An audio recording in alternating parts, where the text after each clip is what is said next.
Hello, I am Oksana Lyniv, conductor and musical director of the Teatro Comunale di Bologna. In this wonderful November evening, I would like to send you many greetings from Paris, where I am working now at the Opéra de Paris. The tree behind me has more and more yellow leaves, and the air is already getting fresher. 100 years ago died one of the greatest Italian opera composers, Giacomo Puccini. Let us remember him today and think about why his opera are still immortal and fascinating to many people around the world.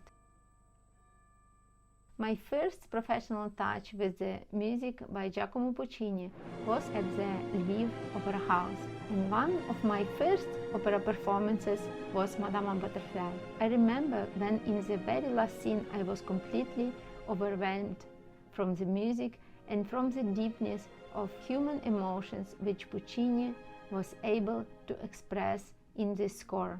And now I am very happy to conduct the fantastic music of Puccini around the world. This year I gave my debut at the Metropolitan with Turandot. I just conducted another Tosca revival at the Bavarian State Opera House. Also with the Teatro Comunale di Bologna, we had a fantastic tour to Japan last November. And this Puccini year we opened at the Teatro Comunale di Bologna with his opera Manon Lescaut, continued with Tosca, and next spring I will give my debut at the Tokyo Spring Festival with Madama Butterfly. This summer I was visiting Brussels, and I wanted to see all the places which Puccini visited in his last trip. The last opera, Turandot, he didn't finish. And he didn't finish not because he has not time to finish. No, last years he was already deeply depressed. He felt deep artistic crisis, but also personal crisis. He was already recognized around the world. When he was traveling to visit his performances, he also always paid attention to the premieres with the works by another composers. He was curious to be in Bayreuth to listen to Wagner. He listened Stravinsky, Sacre in Paris. Also, he visited Florence extra to meet Arnold Schoenberg and to hear to his Pierrot Lunaire. Before the concert, he went to the composer and he took Schoenberg's score, not to only sit in the concert, but also to follow the music during the performance. Puccini sensed that his late romantic style was coming to an end and that a new musical era was emerging. He felt it was too late to fundamentally change his composition style.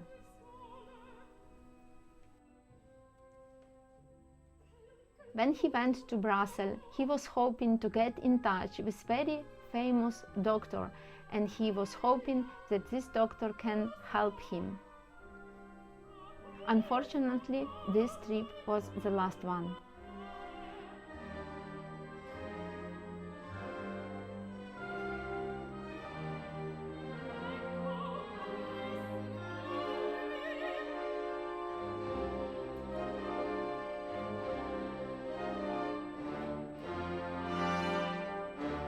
It is amazing every time to discover that even though Puccini was very Italian man, he loved Italian food, he even didn't speak very well foreign languages and mostly only Italian, he could not stay for a long time abroad. But in his music, in his opera, he's so open to the world. We see, for example, Madama Butterfly takes place in Japan, Turandot in China, and La Bohème in Paris.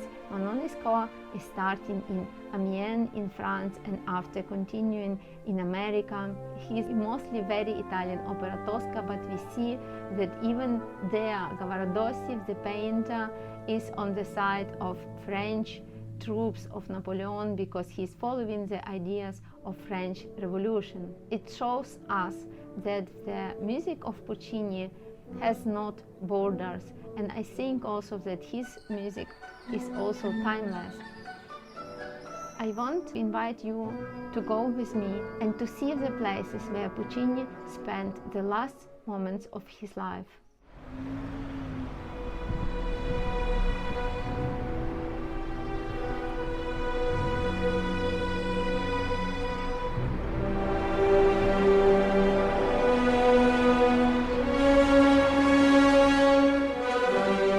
are exactly at the place where on 29th of November 1924 the famous Italian composer Giacomo Puccini died.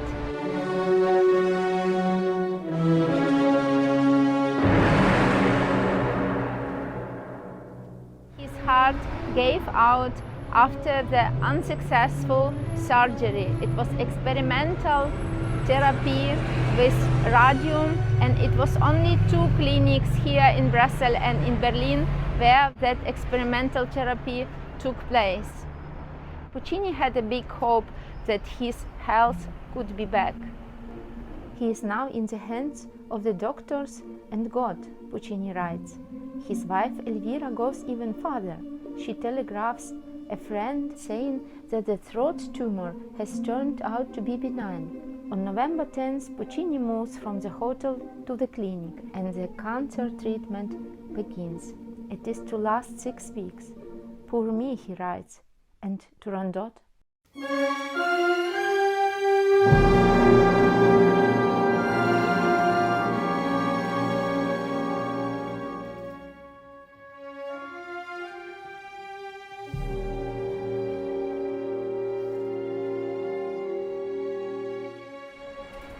Here we are in front of the main Belgian opera theatre, La Monnaie.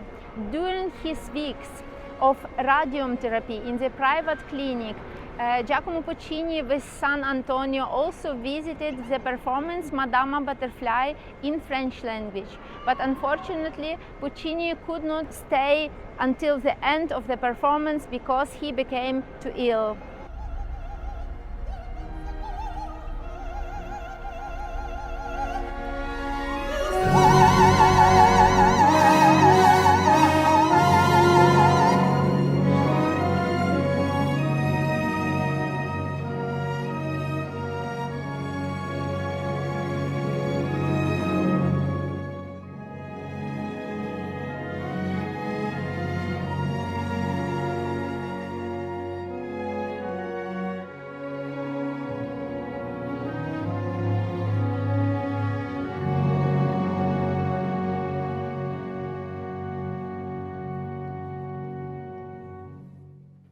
When Puccini arrived to Brussels, first weeks he lived in that apartment.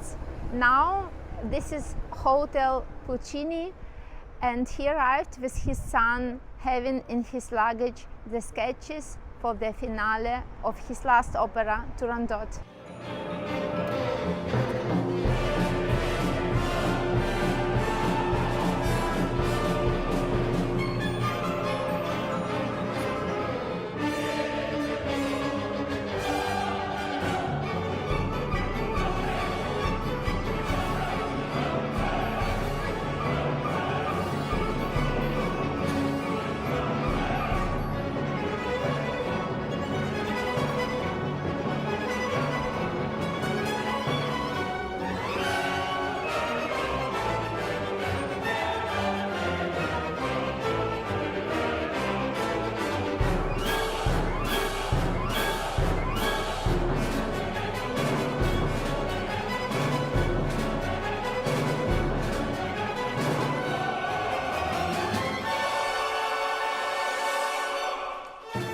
Now we are passing the street where to my right there is the building where Puccini lived with his son Antonio, and for sure this street they were walking around and maybe also eating in this beautiful historical restaurant, the ultimate hallucinate from the epoch of Art Nouveau. And on the end of the street there is the Royal Church Santa Maria, where the last funeral took place. I am on the cross like Jesus, writes Puccini. On November 24th, Dr. Leduc opens the larynx and inserts radium-containing needles directly into the tumor in an attempt to destroy it using what is known as contact X-ray therapy. A tracheotomy is also performed. Puccini is given a nasal feeding tube to provide liquid nutrition. Due to his fragile overall condition, he is not placed under general anesthesia, but is instead given only local anesthesia with morphine.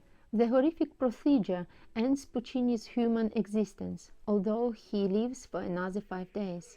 From this point on, he can no longer speak and communicates with those around him using notes. On November 28, Puccini writes, "I feel worse than yesterday, hell in my throat, and I feel myself fading, fresh water." Then, perhaps his final words, "Elvira, poor woman, it's over." The Apostolic Nuncio, accompanied by the Italian ambassador to Belgium, comes to Puccini's deathbed to perform the ecclesiastical sacramental ceremony of the last rites. Around midday, his son Tonio, broken with grief, informs the family of the recent passing of poor Papa on November 29th at 11:30 am. Now we are here at the Royal Church Santa Maria, few days after Puccini died. Here took place the last funeral ceremony.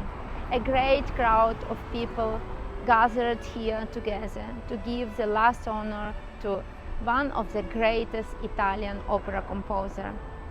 Endless big procession crossed through the city, and on the end of the central station of Bruxelles was given the military salute to give the last honor before the Puccini's coffin was transferred to his home country Italy, to Milano, with a private carriage.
After the train with Puccini's coffin arrived to Milano, there was a big funeral ceremony, and his favorite conductor, Arturo Toscanini, conducted to his honor the requiem from his early opera Edgardo.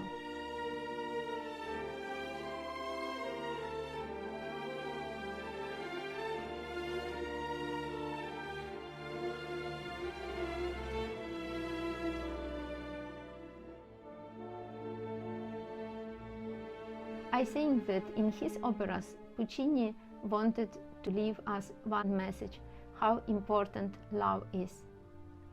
Let's listen to the beautiful masterpiece, Intermezzo from Manon Lescaut. Manon Lescaut was very important opera for Puccini. It was the first opera which brought him international success. On the beginning, you can see the graphics from the historical book, the first illustrated French edition of Manon Lescaut, and this book had Puccini also in his library when he was working on this opera. Let the music of immortal Puccini speak to our hearts.